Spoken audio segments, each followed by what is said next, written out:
नमस्कार साथियों, आप सभी को सावन के महीने की बहुत बहुत शुभकामनाएं। आज 108 और 102 एम्बुलेंसेस के मुद्दे को लेकर आपके बीच में आया हूं। आज समाचार पत्रों के माध्यम से ये जानकारी प्राप्त हुई कि जो हिमाचल प्रदेश सरकार ने हिमाचल प्रदेश में आम गरीब जन लोगों को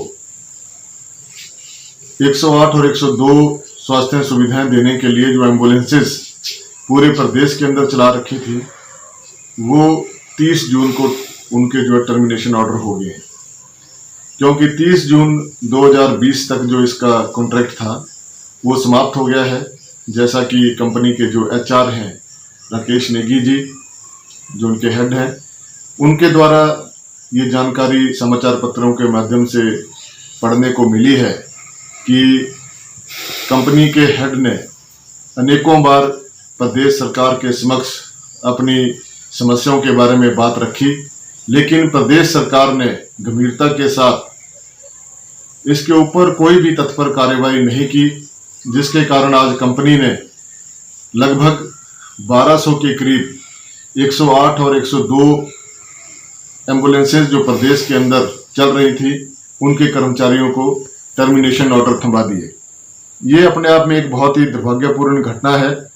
और ऐसे समय में जब प्रदेश कोरोना जैसी महामारी से जूझ रहा है और पूरे देश में कोरोना के केसेस निरंतर बढ़ते जा रहे हैं, और ऐसे समय में इस प्रकार का निर्णय जो स्वास्थ्य से संबंधित है, और ये 108 और 102 के जो कर्मचारी थे, ये एक योद्धा के रूप में कोरोना के समय में जो अपनी सेवाएं दे रहे थे, रात दिन मेहनत करके अपना कार्य कर रहे थे, आज उनको ये सरकार ने तोहफा दिया है। और ये सरकार की बहुत बड़ी नालायकी है कि इस प्रकार के घटना, इतनी बड़ी घटना जो है प्रदेश के स्वास्थ्य विभाग में हो गई है।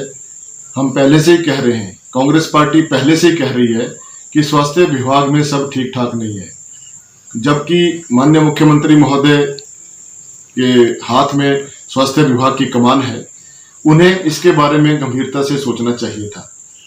आज परिस्थितियां ये हो गई हैं कि कोरोना महामारी के चलते जो कोरोना से पॉजिटिव जो केसेस हैं या जो मरीज हैं, उनको भी क्वारंटीन सेंटरों में सही सुविधाएं नहीं मिल रही है। प्रदेश सरकार ने ये सोच लिया है कि जो भी पॉजिटिव मरीज हैं वो अपने राम भरोसे जिए, सरकार उसका कुछ नहीं कर सकती है। ये बहुत ही दुर्भाग्यपूर्ण बात है।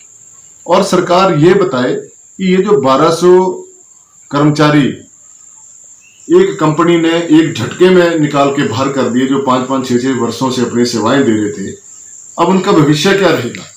क्या सरकार उनको स्वास्थ्य विभाग में समायोजित करेगी, या सरकार उनके लिए कोई वैकल्पिक व्यवस्था करेगी? उनके परिवारों का क्या होगा? उन बच्चों का क्या होगा जो एक योद्धा के रूप में अपनी लड़ाई लड़ रहे थे, मरीजों को बचा रहे थे, रात दिन भाग दौड़ कर रहे थे? तो आज सरकार इनके बारे में इतनी संवेदनहीन क्यों हो गई?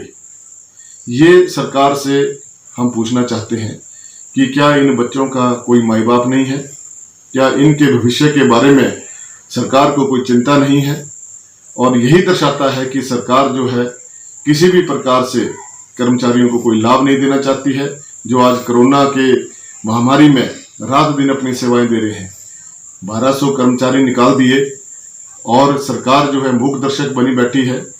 और जो कंपनी के जो मालिक हैं, जो हेड हैं, उनसे लगातार हम संपर्क करने की कोशिश कर रहे हैं, लेकिन वो हमारा टेलीफोन नहीं उठा रहे। यह भी एक बहुत दुर्भाग्यपूर्ण बात है। आखिर इन बच्चों की क्या गलती थी जिन्हें निकाला गया? आज वो इतना पैसा इन एम्बुलेंसेस के ऊपर खर्च किया है सरकार ने, उसका क्या होगा? ये सरकार को जवाब देना चाहिए और इस बारे में जल्द से जल्द निर्णय लेना चाहिए कि किस प्रकार से हमने जो इस कोरोना की लड़ाई में, जो सरकार बड़े बड़े दावे कर रही है कि हमने इतनी लड़ाई लड़ी है, इतनी लड़ाई लड़ी है, और आज जब विपक्ष के लोग कोई बात उठाते हैं तो उसको राजनीतिक रूप दिया जाता है। ये बहुत निंदा की बात है और बहुत ही गंभीर बात है। सरकार को चेताते हुए मैं ये कहना चाहता हूं कि यदि जल्द ही इन कर्मचारियों को बहाल नहीं किया गया और 108 और 102 की जो सेवाएं हैं वो बहाल नहीं की गई ग्रामीण इलाकों में, तो कांग्रेस पार्टी को मजबूरन आंदोलन का रास्ता अपनाना पड़ेगा। जय हिंद।